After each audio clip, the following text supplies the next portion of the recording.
Terima kasih atas kesempatan diberikan. Perkenalkan, nama saya Christina Rutan dari kelas A3 keperawatan dengan NIM 2114-201145. Pada saat ini saya akan membuat video ujian akhir semester pada mata kuliah keperawatan medikal bedah 3 dengan judul tema diabetes mellitus. Diabetes mellitus didefinisikan sebagai suatu penyakit atau gangguan penyakit metabolisme kronis dengan multi-etiologi yang ditandai dengan tingginya kadar gula darah disertai dengan gangguan metabolisme karbohidrat, lipid, dan protein sebagai akibat influensi fungsi insulin.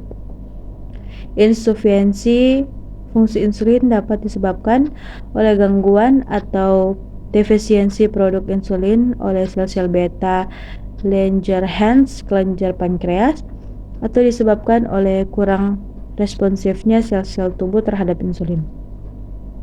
Gejala penyakit diabetes mellitus berdasarkan gejalanya. Diabetes mellitus dibagi menjadi dua, yaitu gejala utama dan gejala tambahan.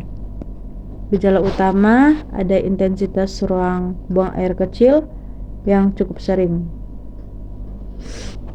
Yang kedua, cepat merasa lapar, sering merasa haus. Gejala tambahan, berat badan menurun cepat tanpa ada penyebab yang jelas.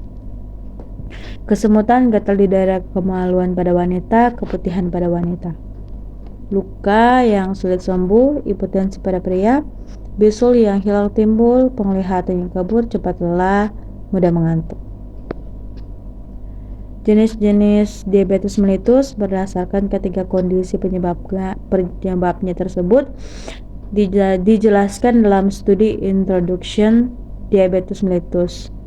Tipe pertama, gangguan autoimun yang menyebabkan kerusakan sel-sel yang memproduksi hormon insulin di dalam pankreas. Akibatnya tubuh kekurangan insulin. Kurangnya insulin dapat meningkatkan kadar glukosa darah. Biasanya gejala penyakit gula ini lebih sering terdeteksi pada usia yang lebih muda, terutama pada masa kanak-kanak atau remaja.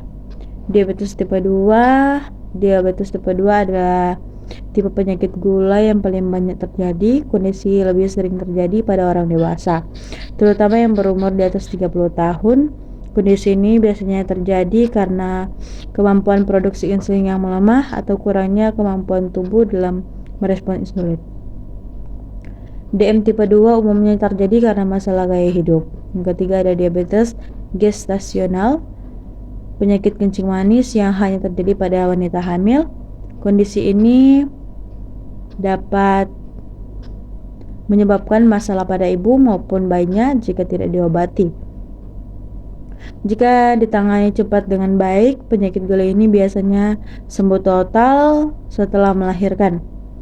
Pencegahan diabetes mellitus dilakukan dengan menerapkan pola hidup sehat, seperti memiliki berat badan ideal, banyak makan buah dan sayur, mengurangi konsumsi gula, dan serta aktif berolahraga. Pengobatan diabetes mellitus, yang pertama suntik insulin. Beberapa jenis insulin yang mungkin diberikan antara lain insulin aksi cepat, bekerja cepat untuk menurunkan gula darah.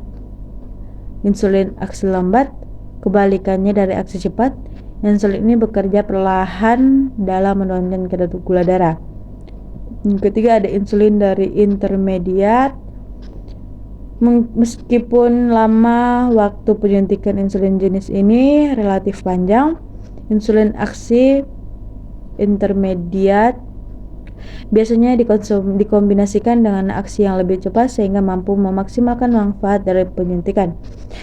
Kedua ada obat-obatan. Beberapa obat-obatan diabetes mellitus yang sering diresepkan dokter adalah metformin, pioglitazone, obat golongan sulfonylurea agonis, repagliflozin, acarbose, sitagliptin, nateglinide. Yang ketiga, menjalani pola hidup sehat. Perubahan gaya hidup ini biasanya meliputi pola makan dan olahraga serta secara teratur. Pola makan yang diterapkan juga bisa berupa memilih makanan yang rendah gula. Sekian dari saya, terima kasih.